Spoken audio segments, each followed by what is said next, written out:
లోకి మనం వెళదాం. మన ప్రభును రక్షకుడైన యేసుక్రీస్తు పరిశుద్ధ కలిగిన నామములో ఈ ఆరాధనకు కూడా వచ్చిన మీ అందరికీ నా యొక్క హృదయపూర్వకమైన వందనాలండి. అందరికీ వందనాలు. చాలా మంచిది. ఈ వారము ఇంకా ఎవరి జీవితంలో దేవుడు కార్యాలు చేస్తాడంటే వినండి. లూకోసు వార్తలో 8వ అధ్యాయం మీరు అట్లాగే తీసి పెట్టుకోండి. చదవమన్నప్పుడు ఆ మాటను మీరు చదవండి. చాలా విషయాలు రాయబడ్డాయి.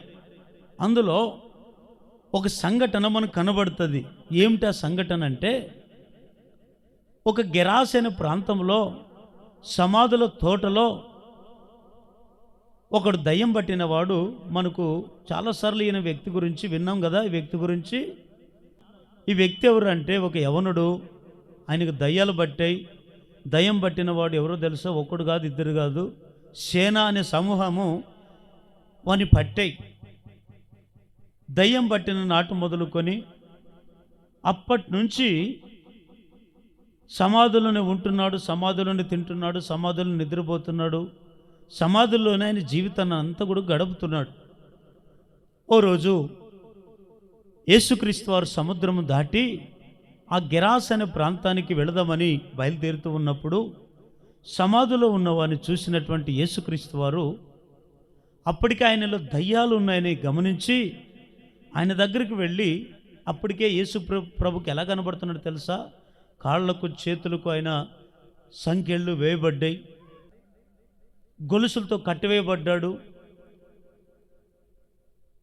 నెమ్మది లేకుండా ఉన్నాడు, సమాధానం లేకుండా ఉన్నాడు. అయితే ఎలాంటి స్థితిలో బతుకున్నాడు తెలుసా? ఎలాంటి పరిస్థితుల మధ్య ఆయన జీవిస్తున్నాడు తెలుసా? ఇంకా ఆయన జీవితంలో మేలులు జరుగుతాయా లేదా అనే సందిగ్ధంలో బ్రతుకుతున్నాడు. ఆయనకు ఒక కుటుంబం ఉంది. ఆ కుటుంబం గురించి రాయబడలేదు బైబిల్లో. అయితే కుటుంబం ఒకవేళ ఉన్నట్లయితే ఆ కుటుంబ సభ్యులు అప్పటికే ఎదురు చూస్తూ ఉంటారు. అయ్యో, తల్లిదండ్రులకి ఉండుంటే ఆలోచన చేస్తూ ఉంటారు. ఏమన్నా, అయ్యో నా కుమారుడు దయ్యాలు బట్టి వాడు ఇంట్లో ఉండేవాడు కాదు, సమాధిలో ఉన్నాడు, సంఖ్యలు వేయబడ్డాయి, వారి జీవితంలో ఈ కార్యాలు ఎవరు జరిగిస్తాడు, ఎవరు వానికి నెమ్మదినిస్తాడని పలుసార్లు ఒకవేళ వారు బాధలలో, కష్టాలలో, కన్నీళ్ళలో వారు కన్నీరు కారుస్తూ ఉండొచ్చాము ఆ దినంలో. కానీ అనుకోని గడియలో యేసుక్రీస్తు వారు ఆయన జీవితంలో ఏం చేశాడు తెలుసా? మేలులు జరిగించాడు. హల్లెలూయా! కార్యం జరిగించాడు. ఏం కార్యం జరిగించాడు ఆయన జీవితంలో అంటే, సాతాను కట్ల నుంచి విడిపించబడడమే అదొక కార్యం. మీరు అనుకోవచ్చు, కార్యం అంటే మాకు ఇల్లు కట్టిస్తాడేమో, కార్యం అంటే పంట పొలాలని బహుగా ఆశీర్వదిస్తాడేమో. ఈ కార్యాలు వేరే, ఆత్మ సంబంధమని జరిగించే కార్యాలు కూడా వేరే. భూ సంబంధమని జరిగించే కార్యాలు వేరే, ఆత్మ సంబంధమని జరిగించే కార్యాలు వేరే. ఎంతసేపు ఉన్న మనుషుడు ఏం ఆలోచన చేస్తాడంటే భూ సంబంధమైన కార్యాల గురించి ఆలోచన చేస్తాడు. ఇవి కాదు. ఈ కార్యాలను అడిగినా జరిగిస్తాడు, అడగకపోయినా జరిగిస్తాడు. అయితే ఈ వ్యక్తి ఆత్మ సంబంధంగా నాశనం అయిపోతున్నాడు. శరీర సంబంధంగా అందరికీ ఎట్లా కనబడుతున్నాడంటే, ఏమంటే మనుషుడే, కానీ ఎవరు ఆయన్ని దగ్గరికి తీసుకొని నాదుడు లేడు. ఎందుకంటే ఆయనలో ఎవడున్నాడు తెలుసా? సేన అనేవాడు ఉన్నాడు. ఆఖరికి దేవుడు ఏం చేశాడు తెలుసా? బట్టలు లేని వానికి బట్టలు కట్టించాడు, దయ్యాలను వెళ్ళగొట్టాడు. ఎప్పుడైతే ఇంక దయ్యాలు ఆయనలో నుంచి వెళ్ళిపోయాయో మరలా బట్టలు కట్టుకున్నాడు, మరలా స్వచిత్తుడై అప్పుడు ఏం చేశాడు తెలుసా? చదవండి ఇప్పుడు లూకోసు వార్త 8వ అధ్యాయం 38, 39 వచనాలు చదవండి. గెరాసీనీల ప్రాంతముల నుండి జనులందరూ బహు భయక్రాంతులైరి గనుక తమ్మును విడిచిపోమ్మని ఆయనని వేడుకొనిరి. ఆయన దోణి ఎక్కి తిరిగి వెళ్ళుచుండగా దయ్యములు వెదిలిపోయిన మనుషుడు, ఈ మాట బాగా వినండి, ఆయనతో కూడా తన్ను ఉండనిమ్మని ఆయనని వేడుకొనెను. అయితే అప్పుడు యేసుక్రీస్తు వారు ఏమంటారు తెలుసా? నీవు నీ ఇంటికి తిరిగి వెళ్ళి దేవుడు నీకెట్టి గొప్ప కార్యములు చేసెనో తెలియజేయమని వానితో చెప్పి వానిని పంపివేసెను. వాడు వెళ్ళి యేసు తనకెట్టి గొప్ప కార్యములు చేసెనో ఆ పట్టణమందంతటను ప్రకటించెను. గట్టిగా హల్లెలూయా అని చెప్పండి. ఇప్పుడు ఆ సాతాను కట్ల చేత బంధింపబడిన వాని జీవితంలో ఏం జరిగాయి? చెప్పండి, ఏం జరిగాయి? గొప్ప కార్యాలు జరిగాయి లేదా? జరగలేదా? అయితే గొప్ప కార్యాలు ఎప్పుడైతే దేవుడు ఆయన జీవితంలో చేశాడో, ఆయన ఏం చేశాడు తెలుసా? ఈ సమాధిలో ఉన్నటువంటి వాడు దయ్యం పట్టిన వాడు, ఇంకా నాకు బాగుపడ్డాను, నాకు దేవుడు ఇంక మంచి జ్ఞానం ఇచ్చాడు, దేవుడు నా జీవితంలో కార్యాలు చేశాడు, ఇంక నాకు దేవుడు ఎందుకు, దేవుడు నాకు అవసరమా అనుకొని ఇంక దేవునికి చెప్పుకోకుండా, దేవుని దగ్గర లేకుండా ఇంటికి వెళ్ళాడా? లేదు లేదు లేదు. అక్కడ బాగా వినండి.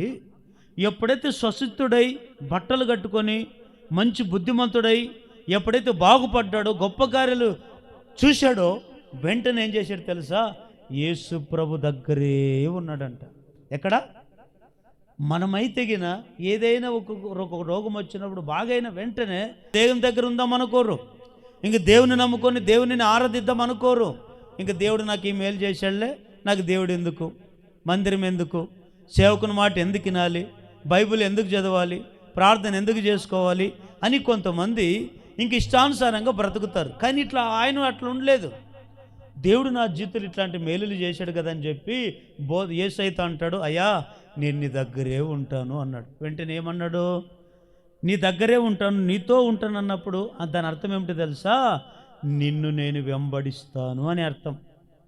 నిన్ను నేను, ఈరోజు అంశం పేరు ఏమిటంటే, ఎవరైతే యేసయ్యను వెంబడిస్తారో వారి జీవితంలో కార్యాలు ప్రభు జరిగిస్తాడు. చెప్పండి, నేను చెప్పినట్లు చెప్పండి. ఎవరైతే యేసయ్యను వెంబడిస్తారో వారి జీవితంలో దేవుడు కార్యములను జరిగించును. మనము యేసయ్యను వెంబడించే వారిగా ఉండాలి. ఈ వ్యక్తి ఏమన్నాడు? అయ్యా నీతో ఉంటాను, నేను వెంబడిస్తానంటే యేసయ్య ఏమంటాడు? వద్దు వద్దు, నీవు వెళ్ళి నీ గ్రామంలోనికి వెళ్ళి నీ ఇంటికి వెళ్ళి దేవుడు నీ జీవితంలో ఎలాంటి కార్యాలు జరిగించాడో అవన్నీ నువ్వేం చేయి, నోరు మూసుకొని ఇంట్లో కూర్చున్నాడా? అందరికి చెప్పు, నా జీవితంలో ఇట్లాంటి కార్యాలు దేవుడు జరిగించాడని అందరికి చెప్పు. కార్యాలు దేవుడు జరిగిస్తున్నాడు లేదా? జరిగిస్తున్నాడు. మేలులు పొందుకుంటున్నాడు, కార్యాలు చూస్తున్నారు. కానీ ఏం చేస్తున్నారు తెలుసా? కార్యాలు చూస్తున్న వారు ఇంక దేవుని మందిరాన్ని రాకుండా ఇంక వారి ఇష్టానుసారంగా వెళతారు. ఎప్పుడో వాళ్ళకి బుద్ధి పెట్టినప్పుడు. ఇది మనిషి లక్షణము కాదు, ఆత్మీయుని లక్షణం కాదు, విశ్వాస లక్షణం కాదు. ఎవరి లక్షణాలు ఇవంటే దయ్యపు లక్షణాలు ఇవి. ఈ వ్యక్తి కార్యాలు చూశాడు, యేసయ్యను వెంబడించాలనుకున్నాడు. అందుకే దేవుడు అంటాడు, వద్దొద్దు, నీ వెళ్ళి నీ గ్రామంలో నీకు దేవుడు ఎట్లాంటి కార్యాలు చేశాడు చెప్పు. ఈరోజు ఎంతమంది చెప్తున్నాం? నేను మిమ్మల్ని ఒక ప్రశ్న అడుగుతాను. దేవుని నమ్ముకున్న నాటి మొదలుకొని ఈ దినం వరకు ఎందరి జీవితంలో కార్యాలు జరిగించాడో లేదో ఒకసారి చేతులు ఎత్తండి. మా జీవితంలో దేవుడు కార్యాలు జరిగించాడు అన్నవాళ్ళు మాత్రం చేతులు ఎత్తండి. అది ఎట్లాంటి కార్యాలైనా పర్లే. ఆర్థిక ఇబ్బందులు కావచ్చు, అప్పుల సమస్యలు కావచ్చు, ఇంకా వివాహాలు జరిగించడం కావచ్చు, రోగాలు వచ్చినప్పుడు బాగు చేయడం కావచ్చు, ఇట్లాంటివన్నీ కూడా కార్యాలే కదా. ఇట్లాంటి కార్యాలు జరిగించాడు అన్నవాళ్ళు మాత్రం చేతులు ఎత్తండి. మిగిలిన వాళ్ళు జరిగించలేదా? మీ అంత అబద్ధికులు మరొక్కరు లేరు. అసలు నువ్వు చెయ్యెత్తలేదంటే నీవి అంత కృతజ్ఞత లేని వాళ్ళు ఇంకొకరు లేరు. అందుకే నీ జీవితంలో కార్యాలు జరగకుండా దేవుడు మానేశాడు. ఎందుకో తెలుసా?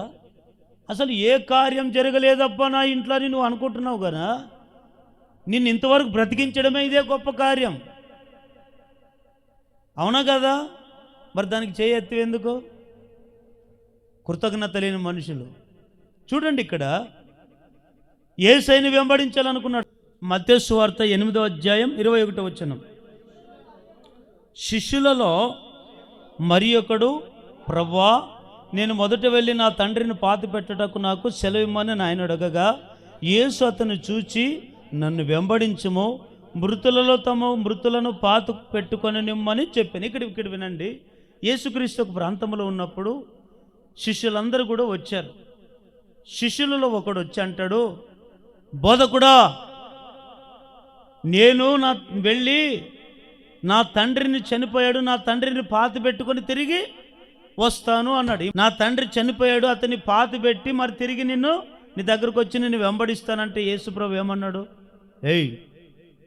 మృతులను చనిపోయారు, వాళ్ళు వదిలిపెట్టండి. వారు సజీలు కాదు. దేవుడు, మన దేవుడు ఎవరు?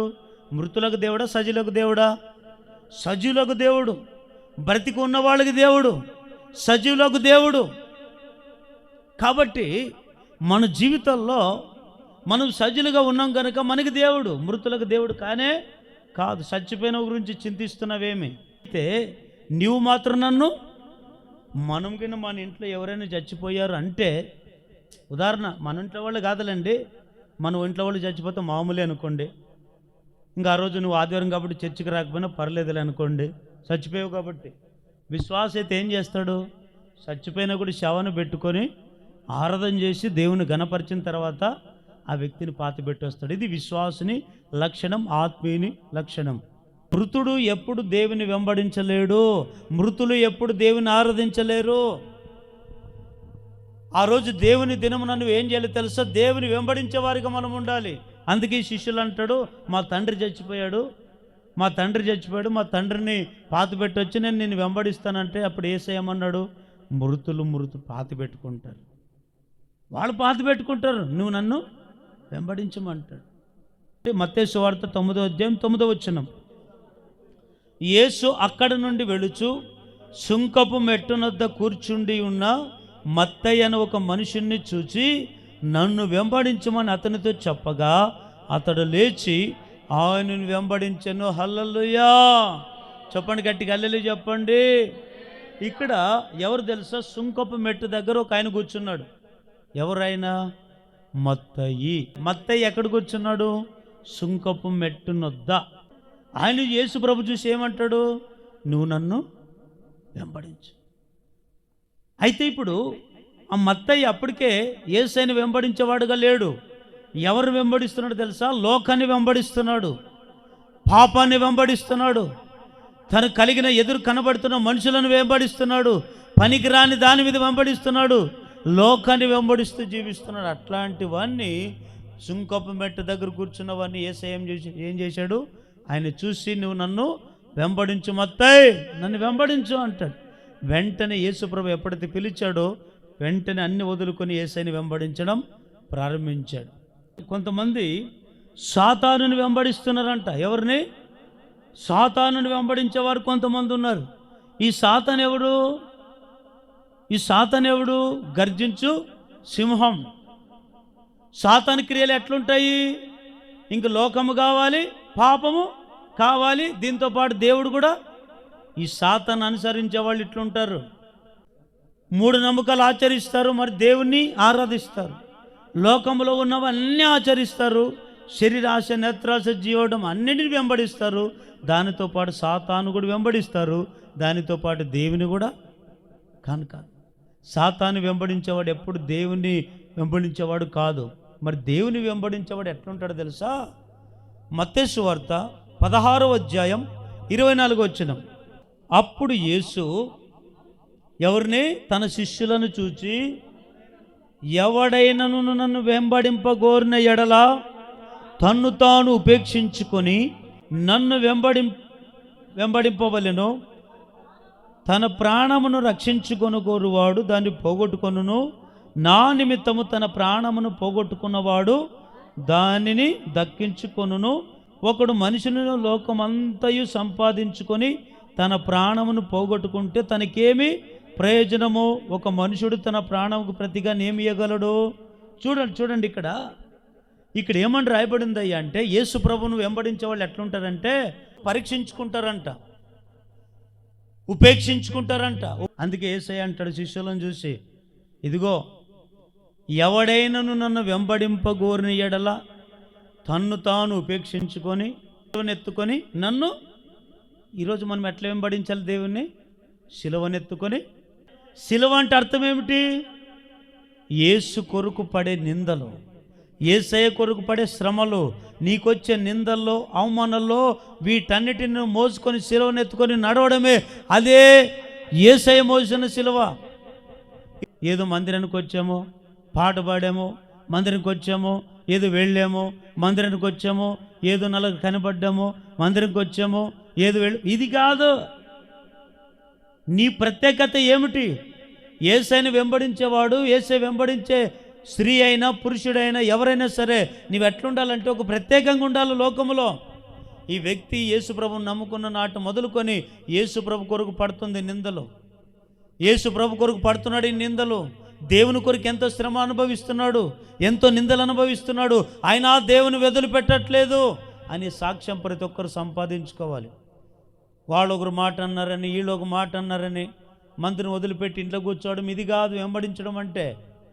ఏది నీ ఇష్టం వచ్చినప్పుడు రావడం, నీ ఇష్టం వచ్చినప్పుడు పోవడం, నీ ఇష్టం ఉంటే కూర్చోవడం, నీ ఇష్టం లేకపోతే ఇది కాదు. కొంతమంది దేవుని వెంబడించే ప్రతి ఒక్క వ్యక్తికి దేవుడు చెప్తున్న మాట ఏమిటో తెలుసా? మీరు నన్ను వెంబడించాలనుకుంటే ముందు నా సిలువను ఎత్తుకునండి, ఉపేక్షించుకునండి. మీరు ఆలోచన చేసుకోండి, నేను దేవుని కొరకు నిలబడుతున్నానా, దేవుని కొరకు నేను నిలబడగలుగుతున్నానా అని ఉపేక్షించుకొని ఆలోచన చేసి సిలువను ఎత్తుకొని నడవాలంట, మోయాలంట. అప్పుడు ఆయన వెంబడించాలంట. అప్పుడే మనం అందరం యేసుప్రభు శిష్యులుగా మార్చబడతాం. యేసయ్యను వెంబడించే వారి జీవితంలో ఎట్లాంటి కార్యాలు జరిగిస్తాడో ఒక 3 మాటలు చెప్పి నేను ముగిస్తాను. మొదటి మాట చదవండి, యోహాను సువార్త 8వ అధ్యాయం 12వ వచనం. మరలా యేసు, నేను లోకమునకు వెలుగును, నన్ను వెంబడించేవాడు చీకట్లో నడవక జీవపు వెలుగు కలిగి ఉండునని వారితో చెప్పాను. ఎవరైతే యేసయ్యని వెంబడిస్తారో వారి జీవితంలో ఎట్లాంటి కార్యాలు జరిగిస్తాడో తెలుసా? ముందుగా చీకట్లో ఉన్న వారిని ఏ వెలుగులోకి నడిపిస్తాడంట? జీవపు వెలుగు. ఏ వెలుగు ఇది? జీవపు వెలుగు అంటే ఏమి? ఇప్పుడు ఈ బార్ లైట్కి ఉండే వెలుగు దీనికి ఉంది, ఈ లైట్లన్నీ బంద్ చేయండి, ఆ 0 బల్బ్ లైట్కి వేయండి, అది ఎంత వెలుగుతుంది? అంతే వెలుగుతుంది. ఇప్పుడు ఇన్ని లైట్లు వేస్తేనే ఈ మందిరంలో ఇంత వెలుగు వచ్చింది. ఒక్క లైట్ వేసి చూడండి. అంటే కొంతమంది ఆత్మీయతలు ఎట్లుండరు తెలుసా? ఒకప్పుడు చీకట్లో ఉండి వెలుగుగా దేవుడు వారిని నడిపిస్తే, వెలుగుగా దేవుడు నిన్ను నియమించిన తర్వాత, వెలుగుగా నిన్ను మార్చిన తర్వాత నువ్వు ఎట్లుండాలి? నువ్వు వెలిగింపబడిన నీవు ఎంత వెలగాలి తెలుసా? ఇదిగో ఇప్పుడు ఇన్ని బార్ లైట్లు వేసాం, ఇన్ని లైట్లు వేసాం, ఇన్ని లైట్ల కంటే పెద్ద వెలుగు నీలో ఉండాలి. కొంతమంది ఎట్లుంటారంటే డిమ్ వెలుగు, ఇది వెలుగు అంటే కొంతమంది ఎట్లుంటారంటే 0 బల్బ్ లాగా వెలుగుతుంటారు. అప్పుడప్పుడు ఇంత వెలుగుతుంటారంటే ఇంక మందులో ఉన్నంతసేపు కొంతమంది వెలుగు, బయటికి వెళ్ళిపోయిన తర్వాత మరలా చీకటిలో కలిసిపోవడమే. ఇంకొంతమంది ఎట్లుంటారంటే ఇంక ఎంత దేవుడు వారిని వెలుగులోకి నడిపించాలనుకున్నా వెలుగులో ఉన్నంత వరకు ఉంటారంట, చీకట్లోకి వెళ్ళిపోతారంట. ఇది కాదు. ఒక్కసారి నువ్వు లోకములు అనేది ఒక చీకటి, లోకములో ఉండడమే ఒక చీకటి, పాపములో ఉండడమే ఒక చీకటి. ఇంకా అబద్ధాలు మాట్లాడుతున్నావంటే నీలో ఏముంది? చీకటి. ఇంకా నువ్వు మోసం చేస్తున్నావంటే నీలో ఏముంది? చీకటి. ఇంకా నువ్వు దేవుని సన్నిధిలో నిర్లక్ష్యంగా ఉన్నావంటే నీలో ఏముంది? ఇంకా చీకటి. ఇంకా నువ్వు అసూయ, కక్షలు, కోపాలు, ద్వేషాలు ఉన్నావంటే నీలో ఏముంది? చీకటి. మరి చీకట్లో ఉన్నావా, వెలుగులోకి వచ్చావా? ఇది వెలుగు ఎట్లాంటిదంటే జీవపు వెలుగంట. హల్లెలూయా. ఈ జీవపు వెలుగు ఏమిటో తెలుసా? దేవుని వాక్యమే జీవపు వెలుగు. నిన్ను చీకట్ల నుంచి ఎట్లా వెలుగులోకి నడిపించాడు తెలుసా? ఒకప్పుడు చీకట్లో నువ్వు జీవించావు, విగ్రహార్థం చేస్తూ, పాపములో ఉంటూ, శాపములో ఉంటూ, ఇష్టానుసారంగా బ్రతుకుతూ, ఇష్టానుసారంగా ఉంటూ, మోసాలు చేస్తూ, అబద్ధాలు చెప్తూ, ఇంకా ఏమంటే రకరకాలుగా లోకంలో పడిపోయావు, చీకట్లో ఉన్నావు. చీకట్లో ఉన్న నిన్ను ఒకరోజు ఈ జీవపు వెలుగు నిన్ను తాకింది. ఆ జీవపు వెలుగులో ఏమిటో తెలుసా? దేవుని వాక్యం నిన్ను తాకింది. తాకగానే నీలో ఏమొచ్చింది? వెలుగు. వెలుగు వచ్చి వెలిగింపబడిన నీవు వాక్యం ద్వారా దేవుడు నిన్ను వెలిగిస్తే, వెలిగింపబడిన నీవు ఎట్లుండాలి? వెలుగులోనే ఉండాలా, చీకట్లోనే ఉండాలా? కదా. మరి చీకట్లోకి ఎందుకు వెళ్ళిపోతున్నారు? వెలుగులో కదా మనం నడవలసింది. అంతే. నువ్వు ఏమిటో తెలుసా? నీవు దేవుని వెంబడించేవాడిగా నువ్వు ఇంకా లేవు గనక ఏదో మనుషులు వెంబడిస్తున్నావు, కాసేపు వెలుగుతున్నావు, మరలా చీకట్లోకే. ఇది కాదు. ఒక్కసారి వెలిగింపబడిన దీపం అది ఆరిపోకుండా అది సాగుతూనే ఉండాలి. హల్లెలూయా. కానీ కొంతమంది జీవితాలు ఎట్లుండో తెలుసా? ఆదివారం వస్తే వెలుగుతారు, మరి సోమవారం నుంచి శనివారం వరకు మరి ఎక్కడ ఉంటారు వీళ్ళు? నేను చీకట్లోనే ఉంటానంటారు. అసలు చీకట్లో ఏముంటుంది? చీకట్లో ఎవరైనా కనపడతారా? చీకట్లో ఎవరైనా కనపడతారా? పాము ఉండేది తెలుసా? తేలు ఉండేది తెలుసా? లేకుంటే ఎవరైనా ఉన్నారని తెలుసా? కొంతమందికి చీకటి అంటే భలే ఇష్టం కదా. అంటే ఎందుకంటే చీకట్లోనే కదా అన్ని కార్యక్రమాలు చేసేది. నేను చెప్పే చీకటి ఈ భూ సంబంధం ప్రకృతి సంబంధం కనబడి చీకటి గురించి కాదు. నీ హృదయంలో ఒక చీకటిని చోటు చేసుకునింది. అదేమిటో తెలుసా?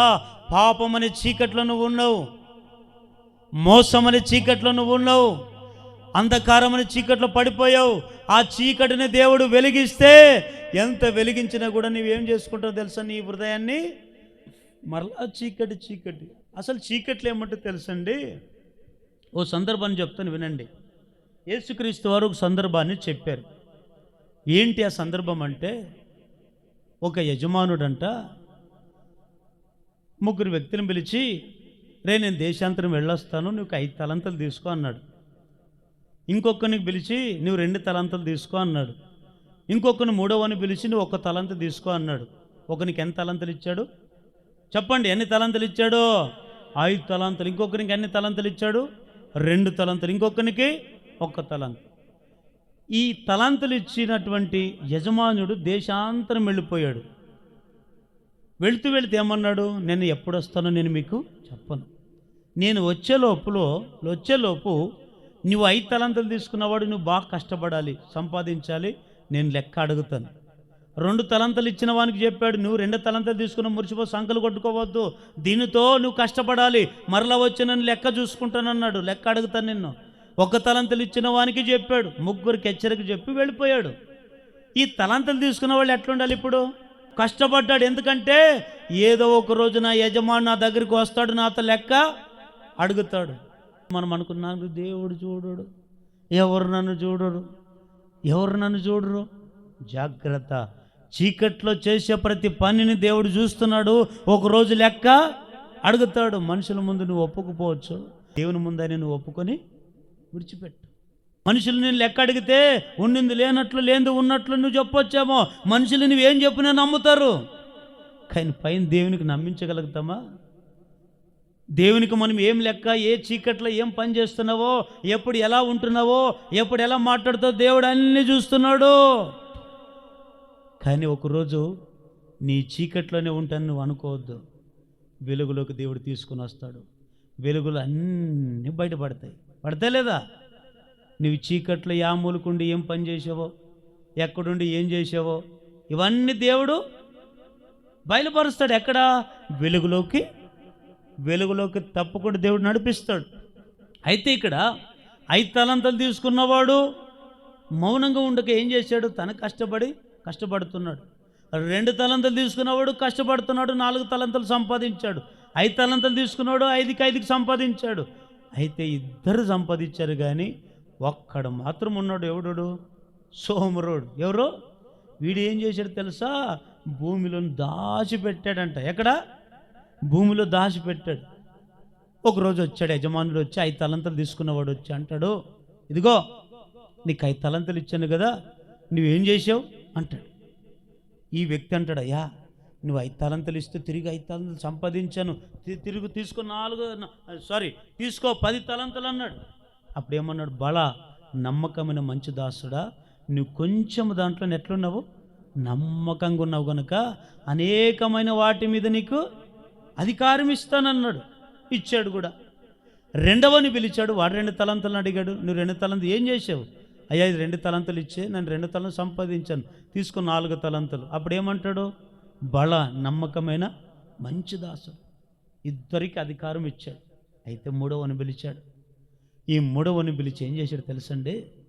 నీకు కొత్త తలంత ఇచ్చాను కదా, ఏం చేశావు? వీళ్ళిద్దరు ఒక రకం ఉంటే ఈడు ఒక్కడొక డిఫరెన్స్. ఎవడు? దేవుని మాటకు లోబడేవాడు కాదు, దేవుని ఆజ్ఞకు లోబడేవాడు కాదు, దేవుని భయభక్తులు లేనివాడు. ఎట్లా మాట్లాడు తెలుసా? యజమానుడు కూడా తెలిసి కూడా మాట్లాడుతున్నాడు. తెలుసు నువ్వు కఠినవుడు, నువ్వు పండను చోటు పంట కోసేవాడు, నువ్వు విత్తను చోటు దున్నేవాడు, నువ్వు కఠినాత్ముడు అంటున్నాడు. ఎవడు? అరే నువ్వు యజమానుడు గొప్ప, నువ్వు దాసుడు గొప్ప. యజమానికి నువ్వు ఏం విధేయత చూపాలి? ఏం మాట్లాడుతున్నావు నువ్వు? ఈరోజు కూడా కొంతమంది విశ్వాసులు కూడా కొంతమంది ఎట్లున్నారంటే సేవకుడు అనే లెక్క లేకుండా కూడా మాట్లాడుతుంటారు. సేవకులు కదా, లెక్కలేని తత్వం. అయ్యో ఇతను సేవకుడు కదా, ఇతను అంటే నాకు ఏం అపాయం వస్తుందో, దేవుడు ఎట్లాంటి నష్టం తీసుకొస్తాడని గ్రహింపు ఉందా? ఈ సోమరుడు ఏం చేస్తుండో తెలుసా? దేవుడు నమ్మకంగా ఇచ్చిపోతే సంపాదించేది పోయి ఏం మాట్లాడుతున్నాడు? ఎదురు మాట్లాడుతున్నాడు. నువ్వు కఠినుడు, నాకు తెలుసు, నువ్వు విత్తను చోట పంట కోసేవాడు, నువ్వు పండని చోట పండించుకొని తినేవాడు, నువ్వు నాకు తెలుసు నీ గురించి అంటాడు. మరి ఏం చేశారా? ఒక తలంత అంటే అంటాడు, ఇదిగో నీ తలంత నన్ను ఏం చేయలేను, నేను తినలేదబ్బా, తీసుకో భూములు దాచిపెట్టాను అంటాడు. ఎక్కడ? భూములు దాచిపెట్టిన తలంత తీసుకొని ఇస్తే తీసుకుని తలంత అన్నాడు. అప్పుడు ఏమంటాడు తెలుసు యజమానుడు? సోమరువైన చెడ్డ దాసుడా, ఇదిగో నువ్వు ఈ పని చేస్తావని కదా ఇంక నమ్మకంతో కదా ఇచ్చింది, నమ్మకంతోనే కదా ఈ తలంత ఇచ్చింది. నువ్వు నా నమ్మకాన్ని ఒమ్ము చేసావు కనుక, నా మాటకు విధేయత చూపలేదు గనక, యజమానుడని గౌరవం నీలో లేదు గనక, ఒరే నువ్వు పట్టుకుని పోయి ఎక్కడేయండి? చీకట్లో వేయండి అన్నాడు. అన్నాడా లేదా? చీకట్లో వేయండి అన్నాడు. చీకట్లో ఏముంది అక్కడ? పండ్లు కొరకడం, వేదన, ఇదే ఉంటుంది చీకటి. అమ్మలారు అయ్యలారు వినండి, ఈరోజు చీకటి అంటే ఏమనుకుంటున్నాడు తెలుసా? నువ్వు నమ్మకంగా లేకపోవడం కూడా చీకటే. నమ్మకం లేకపోతే నువ్వు చీకట్లో వేయబడతావు. చీకటి ఏమిటో తెలుసా? అది గాఢాంధకారపు లోయ. దాంట్లో వేస్తే నువ్వు ఎట్లుంటావు అంటే ఎంతసేపున పండ్లు కొరుక్కోవడం, వేదన పడడం, ఇదే ఉంటుంది అంతే తప్ప నువ్వెంత కోపం వచ్చినా ఎంత పండ్లు కొరికినా పక్కన ఇంకొకటి కొడదామంటే కూడా ఎవడు కనపడ్డు. ఇంకొకరిని తన్ని నా కోపం తీర్చుకుందాం చల్లార్చుకుందాం అనుకున్నా కూడా ఎవడు. చీకటి అంటే అది పండ్లు కొరకడం, వేదన పడ్డం. పండ్లు కొరుకుది మనిషిని చూసి పండ్లు కొరికేది కాదు. చీకట్లో వేయబడితే నువ్వు ఎట్లా పండ్లు కొరుకుతావు? కొరికిస్తాడు ఒకరోజు. ఈరోజు నువ్వు పండ్లు కొరికేది ఎక్కడ కొరుకుతావు తెలుసు? చీకట్లో వేయబడతావు. ఒకప్పుడు నువ్వు లోకంలో చీకట్లో ఉన్నావు, నిన్ను ఆత్మ సంబంధంగా వెలుగులోకి తీసుకొచ్చాడు. ఆత్మ సంబంధంగా వెలుగులోకి తీసుకొచ్చిన తర్వాత ఎట్లా ఉండాలి? నువ్వు వెలుగులో నడు, నీ జీవితం బాగుపడుతుంది, మరిన్ని కార్యాలు జరిగిస్తాడు. నువ్వు వెలుగులో ఉన్నంత ఉండి మరలా చీకట్లో పడిపోతే, మరలా ఆచారాల్లో పడిపోతే, మరలా సాంప్రదాయాల్లో పడిపోతే, మరలా 3 ఆచారాల్లో పడిపోతే, 3 నమ్మకాలు నువ్వు ఆచరిస్తే ఒకరోజు నిన్ను పండ్లు కొరికే స్థితికి తీసుకొని పోతాడు. వేదనకరమైన స్థలం అది, జాగ్రత్త. హల్లెలూయా. యోహాను సువార్త 3వ అధ్యాయం 19వ వచనం చదవండి ఒకసారి. ఆ తీర్పు ఇదే, వెలుగు లోకంలోనికి వచ్చెను గాని తమ క్రియలు చెడ్డవైనందున మనుషులు వెలుగును ప్రేమింపక. ఏం ప్రేమిస్తున్నారు కొంతమంది? అమ్మా చెప్పండి, అమ్మా చెప్పండి, ఏం ప్రేమిస్తున్నారు? చీకటిని ప్రేమిస్తున్నారు కొంతమంది. మనిషిని కాదు ప్రేమించేది, సేవకుని కాదు ప్రేమించేది, పిల్లల్ని కాదు ప్రేమించేది, దేవుని కాదు ప్రేమించేది, కొంతమందిని చీకటిని ప్రేమిస్తున్నారు. చీకటి అంటే పాపం, చీకటి అంటే లోకం, చీకటి అంటే వేదన, చీకటి అంటే పండ్లు కొరకడం, చీకటి అంటే దేవునికి ఇష్టం లేని స్థలం. నువ్వు దాన్ని ప్రేమిస్తున్నావా? దేవుని ప్రేమిస్తున్నావా? దేవుడు నిన్ను ఎందుకు చీకటి నుంచి వెలుగులోకి నడిపించాడు? నువ్వు అంధకారంలో ఉన్నావనే కదా, అంధకారంలో చిక్కుకొని ఉన్నావు కదా, వేదనకరంగా పడుతున్నావనే కదా దేవుడు నిన్ను వెలుగులోకి నడిపించింది. వెలుగులోకి నడిపిస్తే ఈరోజు నువ్వేం చేస్తున్నావు తెలుసా? మరలా చీకటిని ప్రేమిస్తున్నావా? చూడండి కొంతమంది ఎట్లున్నారంటే ఎంతసేపున్న చీకటిని ప్రేమిస్తున్నారు, వెలుగును ప్రేమించేవాళ్ళు లేరు. వెలుగు ఎవరో తెలుసండి? మనం ఆరాధిస్తున్న దేవుడే వెలుగు. హల్లెలూయా. వాక్యం వింటున్నవి, ఇదే జీవపు వెలుగు. ఈ వాక్యాన్ని ప్రేమించండి, వాక్యాన్ని ప్రేమించండి. వాక్యాన్ని ప్రేమించరు కొంతమంది. డబ్బును ప్రేమిస్తారు, అందచందాలు ప్రేమిస్తారు, ఏమండి వెండి బంగారాన్ని ప్రేమిస్తారు, ఏమండి వారు పనికొచ్చే వాటిని ప్రేమిస్తారు. ఇవి కాదు, వాక్యాన్ని ప్రేమించండి, దేవుని ప్రేమించండి. ఎందుకంటే ఈ వాక్యపు జీవపు వెలుగులోకి నిన్ను నడిపిస్తుంది. ఈ వాక్యం నిన్ను ఏం చేస్తుందంటే, నీ పాదములకు ఏమై ఉంది వాక్యము? దీపం. దీపం. ఈ వాక్యం నీ పాదములకు దీపం. ఈ పాదముల కింద నీకు పాదముల కాడ ఏముండాలి? నీకు వాక్యపు వెలుగు ఉండాలి. ఈ వెలుగు ఉంటే అప్పుడు ఏం చేస్తుంది? నిన్ను నడిపిస్తుందండి. ఈరోజు కొంతమంది చీకట్లోనే వెళ్ళిపోతున్నారు, చీకటిని ప్రేమిస్తున్నారు. సాంప్రదాయాలు, కొంతమంది సాంప్రదాయాలు వదిలిపెట్టరు. ఎవరైనా మన ఇంట్లో చచ్చిపోయారు అనుకోండి, గుండు గీసుకో, ఇట్లాంటివన్నీ ఏమిటి? సాంప్రదాయాలు. ఎవరైనా ఇంకా ఏమైనా చేశారనుకోండి, పిల్లొచ్చినా నక్కొచ్చినా, కుక్కొచ్చినా, అమాస వచ్చినా, పున్నం వచ్చినా సాంప్రదాయాలు ఇవి కాదు. ఇవన్నీ చీకటి క్రియలు. ఇట్లాంటి చీకట్లో ఉన్న నిన్ను దేవుడు వెలుగు సంబంధంగా తీసుకొచ్చాడు. ఈ వెలుగులో వెలిగింపబడిన నీవు ఎట్లుండాలి? వెలుగులో నడుచుదువుగాక. యోబు గ్రంథం 12వ అధ్యాయం 22వ వచనం చదవండి. ఎక్కడెక్కడమ్మా? చీకట్లోని రహస్యములను ఆయన బయలుపరుస్తున్నాడు, మరణాంధకారములను వెలుగులోనికి రప్పించును. చూడు, కొంతమంది మీరు అనుకునవచ్చు, చీకట్లో చేసిన పాపాలు మాకే ఎవరికి తెలియలే, చీకట్లో చేసిన తప్పులన్నీ కూడా ఎవరు చూడరులే, ఎవరు చెప్పాల్సిన అవసరంలే అని మనం అనుకోవచ్చు కొన్నిసార్లు. కానీ చీకట్లో చేసినవన్నీ కూడా ఎక్కడ తెప్పిస్తాడంట? రహస్యమైన కార్యములన్నీ కూడా వెలుగులోకి తెప్పిస్తాడు. అప్పుడు కనబడుతుంది మన పరిస్థితి. అప్పుడు బయలుపరుస్తాడు. ఏమని? అమ్మా, అక్క, అన్నా, ఒకప్పుడు నువ్వు ఇట్లా తప్పులు చేసి ఇట్లా చెప్పావు కదా, మరి ఇది ఏమిటి అంటాడన్నడా. అది యోబు గ్రంథం 24వ అధ్యాయం 15వ వచనం చదవండి. ఎవరంట? వ్యభిచారి ఏ కన్నైనను నన్ను చూడదనుకొని తన ముఖమునకు ముసుగు వేసుకొని సంధ్య చీకటి కొరకు. ఎవరు సంధ్య చీకటి? అంటే మబ్బు. ఈ తప్పు పాపాలు చేసే వాళ్ళంతా కూడా దేని కొరకు కాసుకొని ఉంటారంట? చీకటి. ఎందుకంటే వెలుగులో పాపాలు చేయడానికి వెలుగు ఉంది కాబట్టి, వెలుగు గుర్తుపడుతుంది కాబట్టి కొంతమంది ఏం కోరుకుంటారంటే సంధ్య చీకటి వేళ. ఈ సంధ్య చీకటి వేళ కొంతమంది పాపం చేయాలనుకుంటారంట. కానీ దేవుని బిడ్డలారా, ఈరోజు దేవుడు నిన్ను ఒకప్పుడు పాపములో ఉన్నావు, శాపములో జీవించావు, ఒకప్పుడు పనికిరాని పాత్రగా ఉన్నావు, ఒకప్పుడు చీకట్లో సంచరించావు. అయితే ఇప్పుడు అక్కడ వేదన పడ్డావు, పళ్ళు కొరికే, ఒకప్పుడు అందరి ముందు అనిపించుకున్నావు, అందరి చేత నిషేధింపబడ్డావు, అందరి చేత చెడ్డ సాక్ష్యాన్ని కలిగి జీవించావు. అయితే నిన్ను ఏం చేశాడు? దేవుడు ప్రేమించి చీకట్లో నుంచి జీవపు వెలుగులోకి నడిపించాడు. మరి వెలుగులో ఉన్న నీవు ఎట్లుండాలి? మనము చెప్పండి, ఎట్లుండాలి? వెలుగులోనే నడవాలా, చీకట్లో ఉండాలా? వెలుగులో నడవాలి. ఆ వెలుగులో నడిస్తేనే నీవు కార్యాలు జరిగిస్తావు. వెలుగులో నడాలంటే నువ్వేం చేయాలి? ముందు దేవుని వెంబడిస్తూ ముందుకి వెళ్ళు. దేవుని వెంబడిస్తేనే నువ్వు వెలుగులోనే ఉంటావు. దేవుని వెంబడించుకోకుండా ఇంకా వేరే వాళ్ళని వెంబడించావనుకోండి, పాపాన్ని వెంబడించావనుకోండి, మనుషులు వెంబడించావనుకోండి, అప్పుడు నీకున్న వెలుగు కూడా ఏమైపోతుంది? చీకటిగా మార్చబడతావు.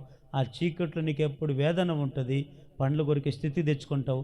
ఆ స్థితి మనకందరికి దూరం అవునుగాక. ఆమెను చెప్పండి గట్టిగా. ఈరోజు మనుషులు వెలుగులో ఉన్నవాళ్ళు చీకటికి ఎందుకు అయిపోతుందో తెలుసా? దేవుని వెంబడించట్లేదు. కొంతమంది మనుషులు వెంబడిస్తున్నారు. వాళ్ళేం కరెక్టా, వీళ్ళేం కరెక్టా, వాళ్ళేం అబద్ధాలు చెప్పట్లేదా, ఈయన మోసాలు చేయట్లేదా, వీళ్ళు వ్యభిచారం చేయట్లేదా, వీళ్ళు దొంగతనం చేయట్లేదా అని మనుషులు వెంబడించి ఏం చేస్తున్నారు?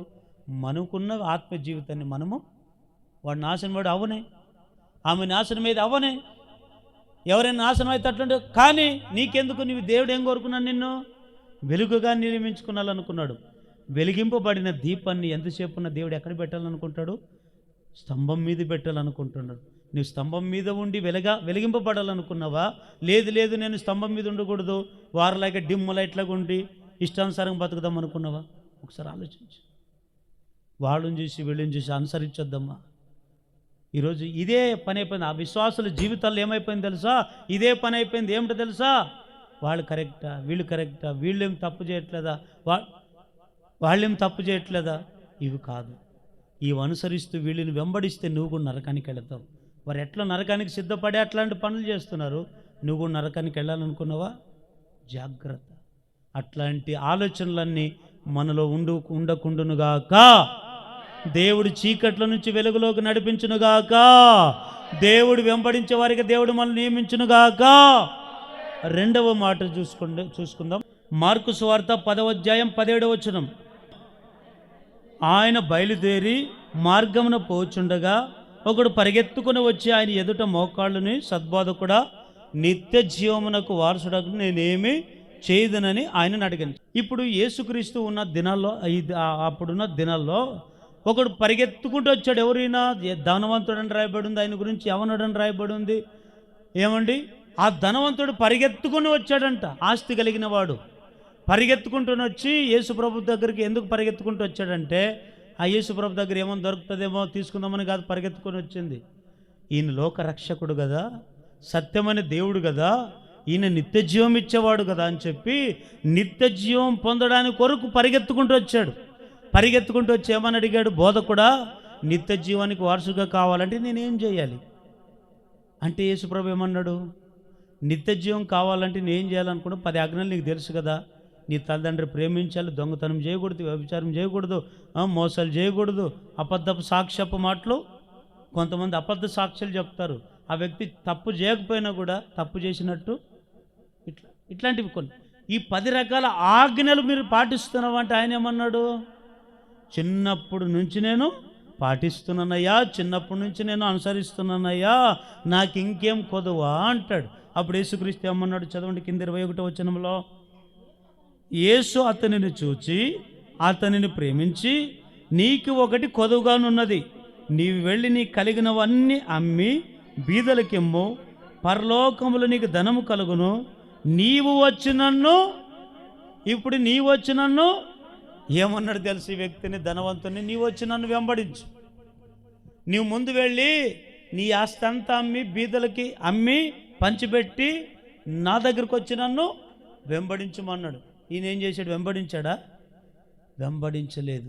ఎందుకు తెలుసా, ఈయన మనసు అంతా దేని మీద ఉంది, ఆస్తి మీద. ఈయన ఆలోచన అంతా దేని మీద ఉంది.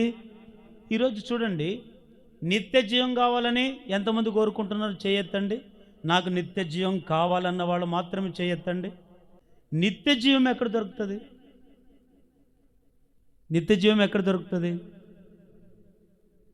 మీరు అంటారా? ఎక్కడ దొరుకుతుందన్నా, ఈడే అంగిట్లో గిడి మార్కెట్లో అంటారా?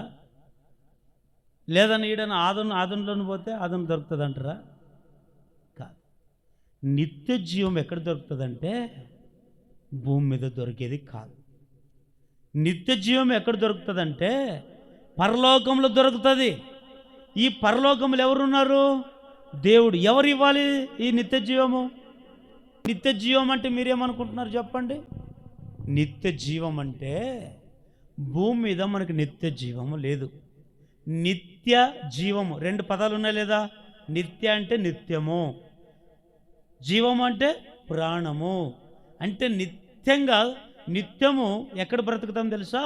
పరలోకంలో బ్రతుకుతాం. చనిపోయిన మనము మరి ఎక్కడ బ్రతుకుతాము? పరలోకంలో బ్రతుకుతాం. హల్లెలూయా. దాన్ని ఏమంటారు అంటే నిత్య జీవం అంటారు. మరి నిత్య జీవం కావాలి అంటే ఎవరు మనం వెంబడించాలి? దేవుని వెంబడించాలి. యేసయ్యని వెంబడించండి. ఈరోజు నువ్వు దేని వెంబడిస్తున్నావు తెలుసా? ఆస్తిని వెంబడిస్తున్నావా? అంతస్తులు చూసుకొని వెంబడిస్తున్నావా? అందాన్ని చూసుకొని వెంబడిస్తున్నావా? మనుషులు చూసుకొని వెంబడిస్తావా?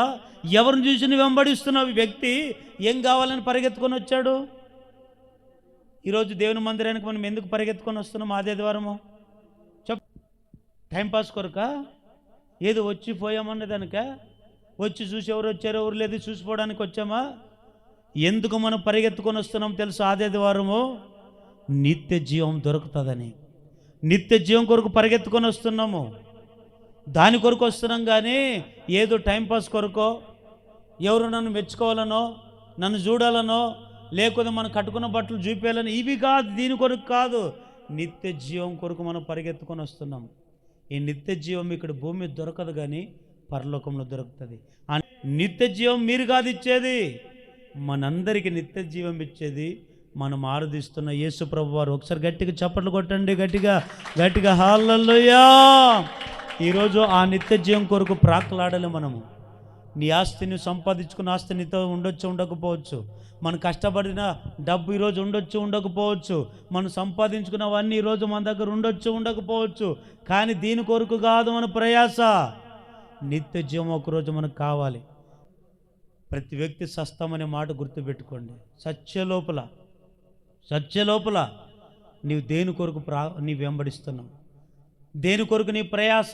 ఒకసారి ఆలోచించండి. తుచ్చమైన వాటి కొరకు కాదు మన ప్రయాస, దేవుని కొరకు మనం దేవుని వెంబడించండి. దేవుడు మనకు నిత్య జీవం ఇస్తాడు. ఈ వ్యక్తి పరిగెత్తుకుంటూ వచ్చాడు, కానీ ఏమిచ్చాడు తెలుసా? పరిగెత్తుకుంటూ వచ్చాడు కానీ ఏమడిగాడు తెలుసా? యేసయ్యను నిత్య జీవం కావాలి ప్రభా అన్నాడు. దొరికిందా? ఎందుకు? ఎవరిని వెంబడించలేదు? యేసయ్యని వెంబడించడం అంటే మీరు అనుకున్నారు ఏదో పాటలు పాడితే వెంబడించడం, ఏదో వాక్యం వింటే వెంబడించడం, ఏదో ఇంత ప్రార్థన చేసి ఇదే వెంబడించడం అంటే పాటలతో పాటు, ప్రార్థన పాటు, వాక్యంతో పాటు, వీటన్నిటితో పాటు నీకు శ్రమలు వచ్చిన, కష్టాలు వచ్చిన, నిందలు వచ్చిన, అవమానం వచ్చిన, ఎన్ని పరిస్థితులు నీకు ఎదురైనా యేసయ్యని వెంబడిస్తావే సత్యంత వరకు. అందుకని నేను అంటాడు పౌలు గారు, నా మట్టుకు బ్రతుకుట క్రీస్తే, చావైతే ఎందుకు ఎందుకు ఎందుకు ఆ మాట అన్నాడు? తినింది అరగలేదని ఆ మాట అనింది కాదు కాదు. ఆయనకు తెలుసు నా మట్టుకు బ్రతికితే క్రీస్తు కొరకు బతుకుతాను, చస్తే నాకు మేలు, చస్తే ఇటు కనుమూస్తే అక్కడ ఆ నిత్య జీవం దొరుకుతుంది. అది కావాలి మనకి, తుచ్చమైన వాటి కొరకు కాదు. అందుకనే యేసుక్రీస్తు వారు లూకా సువార్తలో తర్వాత మీరు చదువుకుంటే అక్కడ ఏమని రాయబడి ఉంటుందంటే, యోహాను సువార్త 10:27 నా గొర్రెలు నా స్వరము విని విని ఏం చేస్తాయి? నన్ను వెంబడిస్తాయి. ఈరోజు నువ్వు ఎవరు గొర్రె? సాతాను గొర్రెనా, దేవుని గొర్రెనా? దేవుని గొర్రె పిల్ల అయితే దేవుని వెంబడిస్తావు. సాతాను గొర్రె పిల్ల అయితే సాతాను స్వరం విని సాతాను వెంబడిస్తావు. గొర్రెలు తోలేవాళ్ళని ఎప్పుడైనా చూశారు లేదా? గొర్రెలు తోలేవాళ్ళు, గొర్రెల కాపరి ఎక్కడుంటాడు? గొర్రెల ముందు ఉంటాడు, గొర్రెలు వెనుక్కుంటాడా? చెప్పండి ఎక్కడుంటాడు? గొర్రెల కాపరి ముందు ఉంటాడా, గొర్రెలకి వెనుక్కుంటాడా? కదా. ఈ కాపరి లక్షణం ఏముంటుందంటే ముందు పోతుంటాడు, వెనక ఎవరిని వెంబడిస్తుంటాయి? ఈ కాపరి ఎక్కడైనా పోని ఆయనే వెంబడిస్తాయి. ముండ్ల కళ్ళలోకి పోయినా ముండ్లోకి వెంబడిస్తాయి, మంచి నెలల మీదకి వెళ్ళినా మంచి నెలల మీదకి వెంబడిస్తాయి. ఈ కాపరి ఏ విధంగా అయితే ముందుకు వెళతాడో గొర్రెలు కూడా ఆయన్నే వెంబడిస్తాయి. కరెక్టే లేదా? ఈరోజు మనం కూడా ఎవరో తెలుసా? గొర్రెలు. మన కాపరి ఎవరో తెలుసా? యేసుక్రీస్తు వారు. ఆయన ముందుండి మనల్ని నడిపిస్తాడు. ముందు నడిపించినప్పుడు మనం ఏం చేయాలి? ఆయన వెంబడించాలి. ఈరోజు కొంతమంది సాతాను స్వరం విని సాతానులోకి వెళ్ళిపోతాడు. సాతాను కూడా పిలిచి, ఏ గొర్రె రా, నువ్వు నా మందిరంలో ఉన్నంత వరకు దేవుని బిడ్డలు, బయటికి వెళ్ళిన తర్వాత దేవుని వెంబడించేవాడు ఎప్పుడు సైతాను స్వరము వినడు. ఆయన మన కాపరి కనుక ఆయన మాట మనం వింటాం, ఆయన్నే మనం వెంబడిస్తే అప్పుడు ఏం చేస్తాడు తెలుసా? నిత్య జీవం మనకు అనుగ్రహించునుగాక. చెప్పండి గట్టిగా, ఆమె చెప్పండి. నిత్య జీవం మనకు అనుగ్రహించునుగాక. ఎన్ని మాటలు చెప్పాను? 2 మాటలు. ఒకటి, దేవుని వెంబడించే వారి జీవితంలో ఏం కార్యాలు జరిగిస్తాడు? చీకట్లో ఉన్న వారిని జీవ వెలుగులోకి నడిపించి కార్యాలు జరిగిస్తాడు. రెండవది ఏం చేస్తాడు? యేసయ్యను వెంబడిస్తే నిత్య జీవం ఇస్తాడు. నిత్య జీవం అంటే నిత్యం యుగములు అక్కడ బ్రతిక కృపనిస్తాడు. ఇక్కడ మనం చావచ్చు, కానీ చచ్చిపోయిన మనం అక్కడ బ్రతుకుతాం. అక్కడ యుగములు దేవునితో మనం చిరకాలం ఉందముగాక. మూడవది ఏం చేస్తాడు వెంబడించే వాళ్ళు అంటే, 1 నిమిషంలో ముగిస్తాను, ఘనపరుస్తాడంట. ఏం చేస్తాడు? ఈ మాట ఎక్కడ రాబడి ఉంటుందంటే యోహాను సువార్త 12:26 ఉంటుంది. ఏం చేస్తాడంటే, నా తండ్రిని ఘనపరచువాడిని నేను ఘనపరుస్తాను, నేను ఆ వ్యక్తిని ఘనపరుస్తాను, నన్ను వెంబడించేవాడిని నేను నన్ను ఘనపరుస్తానంటాడు. ఈరోజు మనకు ఘనపరచబడాల వద్ద? మనము ఘనపరచబడాలి. ఈరోజు ఘనతలు కోరుకుంటారు. ఎంతసేపు ఉన్న మనుషులతో ఘనత తెచ్చుకుంటారు. కొంతమంది చూడండి, మనుషుల్ని బాగా పొగడాల, మందిరంలో కానీ సంఘంలో కానీ. పొగడకపోతే సేవకుని మాట వింటారా? పొగడకపోతే మందిరానికి వస్తారా? ఘనపరచకపోతే దేవుని సన్నిధికి వస్తున్నారా? ఘనతలు కోరుకుంటున్నారు. మనుషులు ఘనపరిస్తే కాదండి, మనం దేవుడే ఘనపరచునుగాక. దేవుడు మనం ఘనపరచాలంటే ముందు ఏం చేయాలి? మనం మూడవదిగా యేసయ్యను వెంబడించండి. ఆయన వెంబడిస్తే ఒకరోజు నిన్ను ఘనపరుస్తాడు, దేవాలయంలో ఘనపరుస్తాడు, పరలోకంలో ఘనపరుస్తాడు. నీకు ఈ భూమి మీద ఘనత రావచ్చు, రాకపోయినా దేవుడు నిన్ను ఘనపరుస్తాడు పరలోకములో. బల నమ్మకమైన మంచి దాసుడు ఈ వ్యక్తి భూలోకములు ఉన్నప్పుడు నన్ను వెంబడించాడు, అందుకే ఇతను ఘనపరుస్తాడంట. అప్పుడు జీవ కిరీటం, నీతి కిరీటం, ఇవన్నీ కిరీటాలు ఇస్తాడు, మహిమ కిరీటం ఇవన్నీ ఇస్తాడు. అప్పుడు నేను ఘనపరుస్తాడు.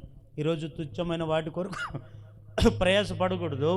దేవుని ఘనపరిచే వారిగా మనం ఉందముగాక, దేవుని వెంబడించే వారిగా ఉందముగాక. చెప్పండి. ఎవరి జీవితంలో కార్యాలు జరిగిస్తాడంట? ఎవరైతే యేసయ్యని వెంబడిస్తారో వారి జీవితంలో కార్యాలు జరిగిస్తాడు. ఎట్లాంటి కార్యాలు జరిగిస్తాడు? ఒకటి చెప్పండి, చీకట్లో ఉన్న వారిని జీవపు వెలుగులకు నడిపిస్తాడు. రెండవది నిత్య జీవం ఇస్తాడంట. మూడవది, అందరి ముందు ఘనపరిచి పరలోకములో నీతి కిరీటం అనుగ్రహించునుగాక.